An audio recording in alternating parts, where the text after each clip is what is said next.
Dans la ville tranquille et pittoresque de Pine Hill, le meurtre horrible de Jennifer Johnson a provoqué une onde de choc au sein de la communauté. Ce qui semblait être une enclave suburbaine paisible et soudée a été bouleversé par un crime passionnel et une trahison qui ont révélé les dessous sombres de vies apparemment idylliques.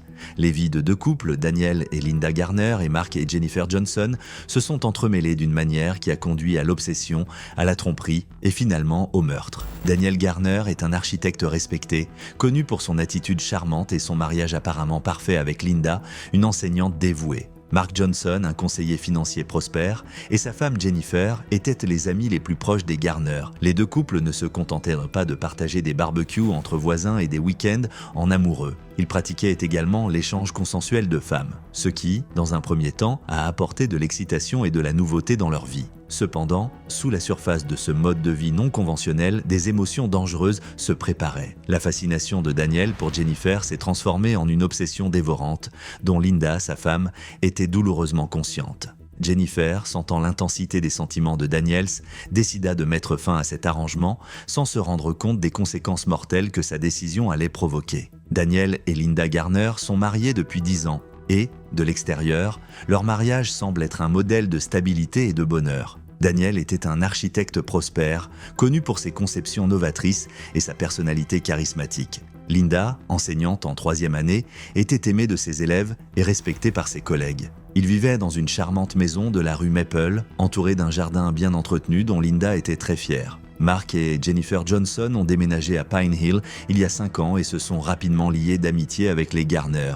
Mark, conseiller financier, était extraverti et affable. Il était toujours le boute-en-train de la soirée. Jennifer, avec sa beauté frappante et sa personnalité magnétique, était tout aussi populaire. L'arrivée des Johnson a apporté une nouvelle dynamique au quartier et leur amitié avec les Garner s'est épanouie sur la base d'intérêts communs et d'un respect mutuel. L'idée de l'échange de femmes a été évoquée pour la première fois lors d'un dîner chez les Garner. Alimentée par le vin et le sens de l'aventure, la conversation s'est orientée vers le sujet des relations ouvertes. À la surprise générale, le concept a été accueilli avec curiosité plutôt qu'avec stupeur. Au cours des semaines suivantes, l'idée a été discutée plus sérieusement et toutes les parties se sont mises d'accord sur des limites et des règles pour s'assurer que leurs relations primaires restent intactes. La première rencontre a été gênante mais excitante. Daniel et Jennifer et Mark et Linda ont échangé leurs partenaires pour la nuit. C'était une expérience à la fois excitante et éprouvante, mais qui les a laissés impatients d'en savoir plus. Ce qui n'était au départ qu'une expérience ponctuelle est rapidement devenu une partie intégrante de leur vie, ajoutant une étincelle à leurs deux mariages. Au début, l'arrangement semblait bien fonctionner. Les deux couples semblaient plus heureux et plus proches les uns des autres. Ils ont maintenu leurs activités sociales, organisant souvent des fêtes communes et partant en vacances ensemble. Leurs secrets étaient soigneusement gardés, ils n'en parlaient qu'à l'intérieur de leur maison ou lors de réunions privées. La nouveauté de l'arrangement apporte un sentiment d'exaltation et, pendant un certain temps, il semble qu'ils aient trouvé l'équilibre parfait. Cependant, au fil des mois, des changements subtils sont apparus, en particulier dans le comportement de Daniels. Il a commencé à montrer un intérêt inhabituel pour Jennifer, trouvant souvent des raisons de passer du temps seul avec elle. Linda a remarqué sa préoccupation croissante, mais a choisi de l'ignorer, espérant que ce n'était qu'une phase. Mark, lui aussi, ne semble pas s'apercevoir de la tension croissante. À l'insu des autres, la fascination de Daniel pour Jennifer se transformait en quelque chose de plus profond et de plus troublant. Il se surprend à penser constamment à elle, à repasser leur rencontre dans son esprit et à vouloir passer plus de temps avec elle. Ce qui avait commencé comme une aventure inoffensive se transformait lentement en une obsession qui aurait des conséquences dévastatrices pour toutes les personnes impliquées. La fascination de Daniels pour Jennifer n'était plus un simple frisson. Elle s'est transformée en une obsession dévorante. Il pensait sans cesse à elle, son esprit vagabondant à leurs rencontres lors de réunions de travail et de dîners en famille. Ses projets d'architecture, qui étaient autrefois sa passion, semblait désormais secondaire par rapport à son désir pour Jennifer. Il commença à trouver des moyens d'être près d'elle, en se portant volontaire pour l'aider dans des tâches dont Mark s'occupait habituellement ou en invitant les Johnson plus souvent. Linda commence à remarquer le changement chez son mari. Au début, elle l'attribue à l'excitation de leur nouveau mode de vie. Mais il est vite devenu évident que l'intérêt de Daniel pour Jennifer allait au-delà de leur accord. Il devient irritable et distant lorsqu'ils ne sont pas chez les Johnson, et ses conversations portent souvent sur les goûts et les dégoûts de Jennifer, ses manies et ses habitudes. Un soir, alors qu'elle faisait le ménage après un dîner, Linda a confronté Daniel. Il réagit sur la défensive, rejetant ses inquiétudes comme de la jalousie. Linda, ne voulant pas perturber l'équilibre délicat qu'ils avaient établi, a laissé tomber mais a gardé un œil plus attentif sur lui. Ses soupçons se sont renforcés lorsqu'elle a constaté qu'il fixait Jennifer pendant les réunions, son regard s'attardant plus longtemps que nécessaire. Jennifer, elle aussi, a commencé à sentir l'obsession grandissante de Daniel. D'abord flattée par l'attention qu'il lui porte, elle se sent bientôt mal à l'aise. Ses caresses sont devenues plus possessives, ses mots plus intimes que de raison. Elle en a parlé à Mark, qui l'a balayé d'un revers de main, croyant que Daniel était simplement plus expressif dans son affection. La nonchalance de Mark a fait que Jennifer s'est sentie isolée dans ses préoccupations. Le tournant s'est produit lors d'un week-end dans une cabane au bord d'un lac. Les deux couples avaient prévu cette escapade pour se retrouver et profiter d'un peu de temps loin de leur routine. Cependant, le voyage n'a fait que mettre en évidence l'obsession de Daniels. Il a monopolisé le temps de Jennifer, insistant pour l'emmener seule sur le lac, laissant Mark et Linda derrière lui. La tension était palpable et les tentatives de Jennifer pour prendre ses distances se heurtaient à une résistance subtile de la part de Daniel. Un soir, alors qu'il était assis près du feu, Daniel a fait un commentaire qui a dépassé les bornes. Il parle de tout laisser derrière lui et de repartir à zéro, juste tous les deux. Jennifer, choquée et déstabilisée, s'est excusée et est allée se coucher tôt. Linda, qui a entendu la conversation, confronte à nouveau Daniel. Cette fois, il est moins dédaigneux, mais refuse toujours d'admettre la profondeur de ses sentiments. La frustration de Linda grandit au fur et à mesure qu'elle réalise l'étendue de l'obsession de Daniel. Elle aime son mari, mais est de plus en plus consciente que son engouement pour Jennifer risque de détruire leur mariage et leur amitié avec les Johnson. Malgré ses efforts pour intervenir, le comportement de Daniel est devenu de plus en plus erratique. Il a commencé à suivre Jennifer en dehors de leur rendez-vous, à se présenter à ses cours de yoga et même à se rendre sur son lieu de travail sous le couvert de visites occasionnelles. Le malaise de Jennifer s'est transformé en peur. Elle se confie à une amie proche qui lui conseille de s'éloigner le plus possible de Daniel. Déterminée à prendre le contrôle, Jennifer décide de mettre fin à l'arrangement. Elle espère qu'en agissant ainsi, Daniel reprendra ses esprits et qu'ils pourront tous tourner la page sans se faire de mal. Un soir, alors que Mark est en voyage d'affaires, Daniel se présente à l'improviste chez les Johnson. Jennifer est déconcertée mais le laisse entrer espérant éviter une scène. Il s'assoit dans le salon, l'air est chargé d'une tension inexprimée. Daniel lui avoue ses sentiments pour elle, parlant d'un avenir où ils pourraient être ensemble ouvertement. Jennifer, horrifiée, tente de le raisonner, lui expliquant que leur arrangement n'a jamais été conçu pour être plus qu'une excitation temporaire. Au fur et à mesure que les déclarations de Daniel s'intensifient, la peur de Jennifer se transforme en colère. Elle a compris qu'elle devait mettre fin à cette situation avant qu'elle ne détruise son mariage et son amitié avec Linda. Elle dit fermement à Daniel que leur arrangement est terminé et qu'il doit respecter ses limites et son mariage. Daniel, visiblement ébranlé, a tenté de la persuader de revenir sur sa décision, mais Jennifer est restée sur ses positions. Les jours suivants, Jennifer évite Daniel, espérant qu'il reprenne ses esprits. Elle se confie à Linda, qui l'écoute le cœur lourd. Linda savait que l'obsession de son mari était allée trop loin, et bien qu'elle veuille soutenir Jennifer, elle ressentait aussi une loyauté tordue envers Daniel. Elle promet à Jennifer de lui parler, espérant ainsi désamorcer la situation. Cependant, l'obsession de Daniel n'a fait que s'aggraver. Il a commencé à se présenter au travail de Jennifer, à l'attendre après les heures de travail et à lui laisser des messages exprimant son amour éternel. Jennifer, se sentant de moins en sécurité, a décidé de le confronter une dernière fois dans l'espoir de lui faire comprendre la gravité de ses actes. Ils se sont retrouvés dans un parc isolé, à l'abri des regards indiscrets. Jennifer lui répète que leur arrangement est terminé et que son comportement est inacceptable. Elle l'a supplié de laisser tomber et de passer à autre chose. Daniel, incapable d'accepter son refus, est devenu désespéré. Il l'accuse de le mener par le bout du nez et de jouer avec ses émotions. Jennifer, gardant son calme, insiste pour qu'ils se séparent et retournent à leur mariage respectif. À leur insu, Linda a suivi Daniel dans le parc. Elle l'observe de loin, le cœur battant à la vue de l'affrontement. Elle pouvait voir l'angoisse sur le visage de Daniel et la détermination sur celui de Jennifer. Linda savait que cette confrontation était inévitable, mais elle craignait aussi ce qui pourrait arriver ensuite. Au fur et à mesure que la dispute s'intensifiait, le désespoir de Daniel se transformait en colère. Le refus de Jennifer d'entretenir ses fantasmes lui apparaissait comme une trahison personnelle. Il s'emporte verbalement, la traite de tous les noms et l'accuse de gâcher sa vie. Jennifer, retenant ses larmes, a tenu bon, refusant de se laisser intimider. Linda, qui observe la scène dans l'ombre, est prise d'un élan de panique. Elle sait qu'elle doit intervenir avant que la situation ne dégénère. Elle sortit de sa cachette et s'approcha des deux hommes, sa voix tremblante appelant Daniel. La vue de Linda sembla faire sortir Daniel de sa rage et il se tourna vers elle, l'expression mêlée de confusion et de soulagement. Jennifer, profitant de la distraction, s'éloigna, déterminée à mettre le plus de distance possible entre elle et Daniel. Linda, désormais seule avec son mari, tente de le calmer. Elle le rassure en lui disant qu'ils trouveront un moyen de surmonter cette épreuve. Mais en son fort intérieur, elle sait que leur vie a été irrémédiablement changée.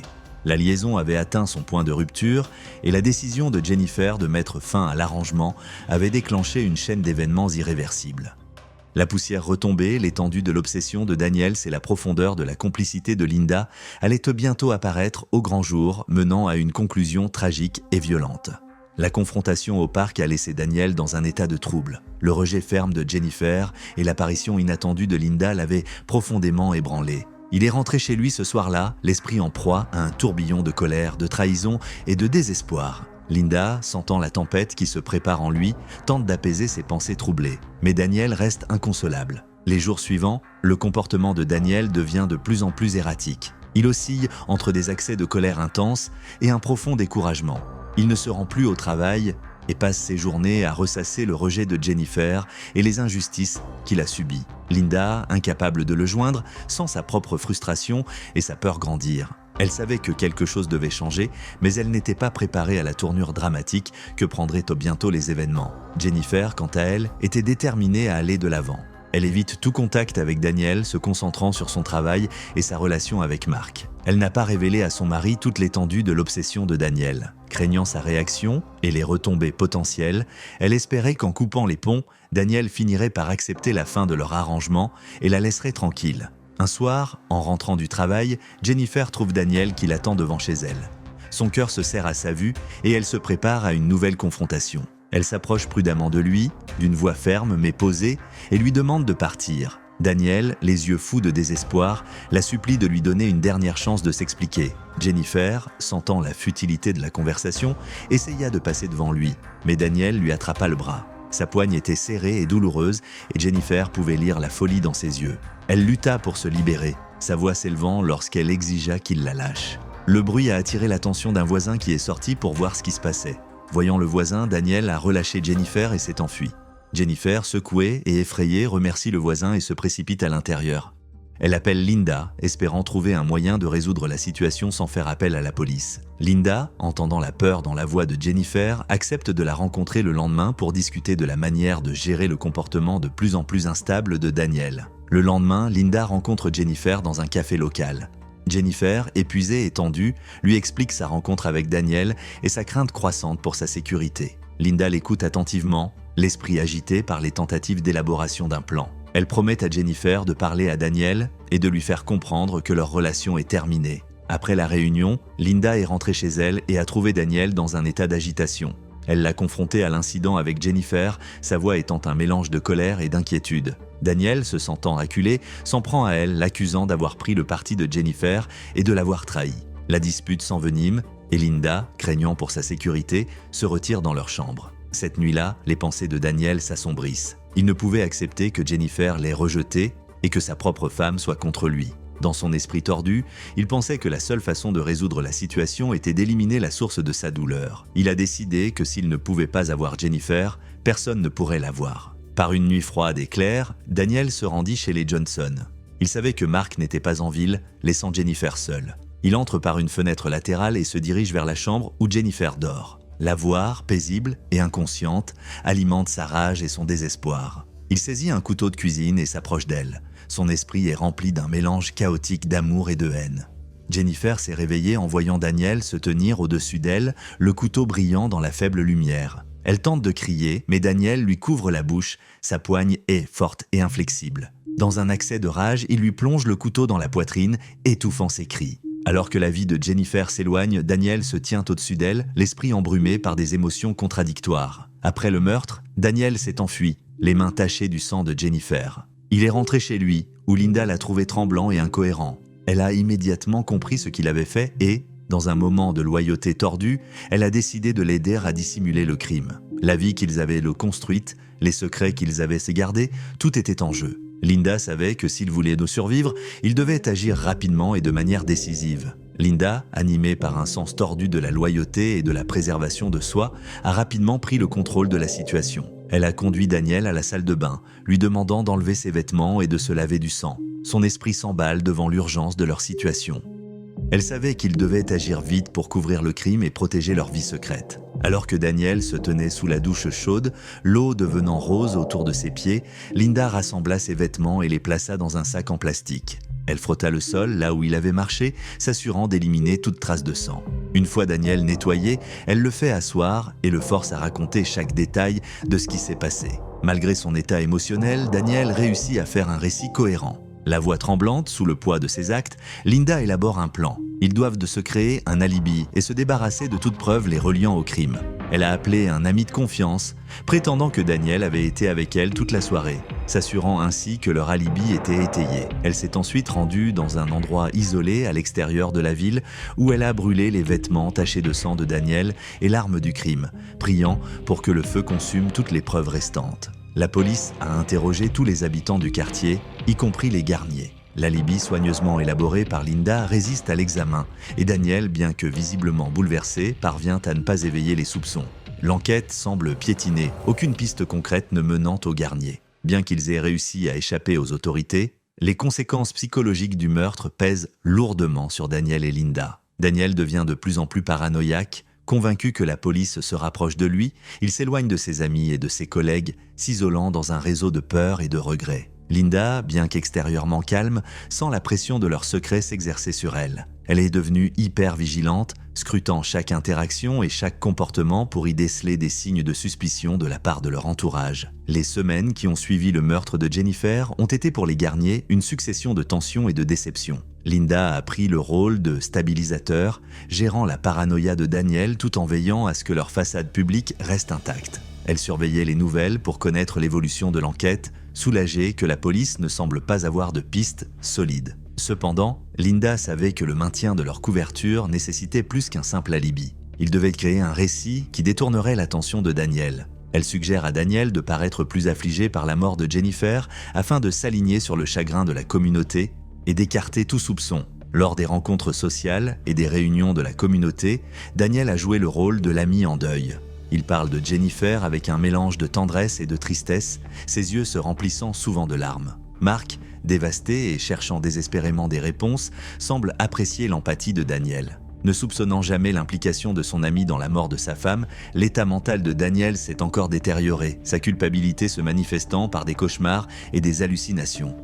Il se met à boire beaucoup, cherchant le réconfort dans l'alcool, mais n'y trouvant qu'une échappatoire temporaire. Linda, craignant qu'il n'avoue dans un état d'ébriété, le surveille de près, veillant souvent tard pour s'assurer qu'il ne quitte pas la maison. Un soir, alors que Daniel est assis devant un verre de whisky, il craque. Il avoue à Linda qu'il ne peut plus vivre avec la culpabilité, qu'il doit tout avouer. Linda, paniquée, tente de le calmer. Pour l'aider à garder son calme, Linda lui propose de faire un petit voyage en dehors de la ville.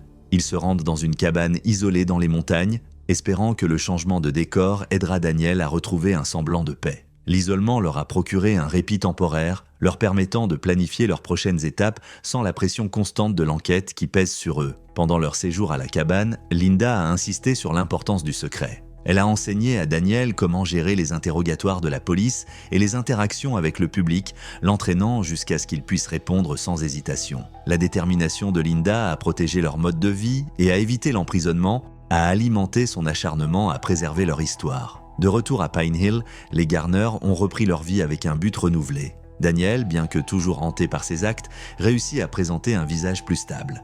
Linda a continué à gérer leurs interactions avec la communauté en veillant à ce qu'ils restent au-dessus de tout soupçon. Cependant, les fissures dans leur façade commencent à apparaître. Les amis et les voisins ont remarqué que Daniel buvait de plus en plus et avait un comportement erratique, et des rumeurs sur son implication possible dans la mort de Jennifer ont commencé à circuler. Linda, toujours vigilante, s'efforce de faire taire les rumeurs, mais elle sait que le temps leur est compté. Alors que l'enquête de la police se poursuit, de nouvelles preuves apparaissent, mettant en évidence des incohérences dans l'alibi de Daniel.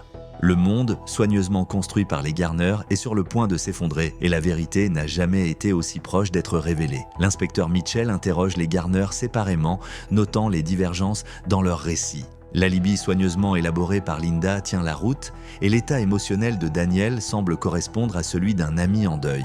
Cependant, l'instinct de Mitchell lui dit qu'il y a plus que cela dans l'histoire. Au fil des semaines, de nouvelles preuves sont apparues. L'analyse médico-légale des relevés téléphoniques de Jennifer a révélé une série de messages textuels de plus en plus désespérés de la part de Daniel, indiquant son obsession pour elle. Mitchell a fait venir Daniel pour un nouvel interrogatoire, le pressant sur les incohérences de son alibi et sur la nature de sa relation avec Jennifer. Daniel, qui s'efforce de garder son sang-froid, s'en tient à l'histoire que Linda lui a racontée. Mais sa nervosité et ses réponses évasives ne font qu'accroître les soupçons des inspecteurs. Le tournant se produit lorsqu'un voisin apporte des informations cruciales. Il avait vu la voiture de Daniel garée près de la maison des Johnson la nuit du meurtre et se souvenait de son comportement étrange. Ce témoignage, combiné aux preuves médico-légales et au comportement erratique de Daniel, a suffi à la police pour obtenir un mandat de perquisition au domicile des Garner. Lors de la perquisition, la police a trouvé des restes de vêtements brûlés et des traces de sang qui s'étaient infiltrées dans le plancher. Malgré le nettoyage minutieux effectué par Linda, ces preuves accablantes, associées aux témoignages et aux relevés téléphoniques, donnent une image claire de la culpabilité de Daniel. Le filet se resserre sur les Garnier et Linda se rend compte que leur façade soigneusement construite est sur le point de s'effondrer. Elle savait que leur seule chance d'échapper à une longue peine de prison était de trouver un nouveau plan, qui leur permettrait de rejeter la responsabilité sur quelqu'un d'autre. Alors que la police se rapproche, Linda et Daniel sont confrontés à la dure réalité de leur situation. Les mensonges et les tromperies qui les avaient autrefois protégés menaçaient maintenant de s'effilocher complètement. Et la vérité est sur le point d'être révélée d'une manière qu'ils n'auraient jamais pu anticiper. Alors que les preuves contre Daniel s'accumulent, l'inspecteur Mitchell se prépare à passer à l'action. Elle fait venir Daniel pour une nouvelle série d'interrogatoires. Cette fois, l'approche est différente. Elle a exposé toutes les preuves qu'ils avaient recueillies, les relevés téléphoniques, les témoignages et les résultats de l'expertise médico-légale. Daniel, acculé et accablé, a commencé à craquer sous la pression. Mitchell a insisté davantage, suggérant que si Daniel avouait, il pourrait bénéficier d'une peine plus clémente. Daniel, incapable de supporter le poids de sa culpabilité et les questions incessantes, finit par craquer. Il avoue avoir tué Jennifer, décrivant son obsession, la confrontation et le moment où il a perdu le contrôle. Cependant, dans ses aveux, Daniel a également impliqué Linda, révélant son rôle dans la dissimulation du crime. Il décrit comment elle l'a aidé à nettoyer, à éliminer les preuves et à fabriquer un alibi. Mitchell, sentant l'opportunité d'obtenir toute l'histoire, a fait venir Linda pour l'interroger également. Confrontée aux aveux de Daniel, Linda a d'abord nié toute implication. Mais lorsque Mitchell détaille les preuves et le récit de Daniel, Linda comprend qu'il n'y a plus d'issue. Les mensonges qu'elle avait soigneusement construits ont finalement été dévoilés. Elle admet avoir aidé Daniel, expliquant qu'elle l'a fait par loyauté et par peur de perdre tout ce qu'ils avaient construit. Le procès de Daniel et Linda Garner a captivé Pine Hill et la région environnante. La salle d'audience est remplie de journalistes et de curieux impatients de connaître la conclusion de cette histoire tragique. Daniel, accusé de meurtre au premier degré, et Linda, accusée de complicité de meurtre et d'obstruction à la justice, ont tous deux plaidé coupables. Daniel a été condamné à la prison à vie sans possibilité de libération conditionnelle. Linda, malgré son rôle dans le meurtre, a été condamnée à une peine plus légère en raison de sa coopération à l'enquête et de son casier judiciaire vierge. Elle a été condamnée à 15 ans de prison avec possibilité de libération conditionnelle. Au bout de 10 ans, Mark Johnson a dû recoller les morceaux de sa vie brisée, a trouvé un peu de réconfort dans la justice rendue, mais a continué à pleurer la perte de sa femme bien-aimée. C'est tout pour l'instant, mettez un like si vous avez aimé et n'oubliez pas d'écrire votre opinion dans les commentaires ci-dessous. À bientôt, bye.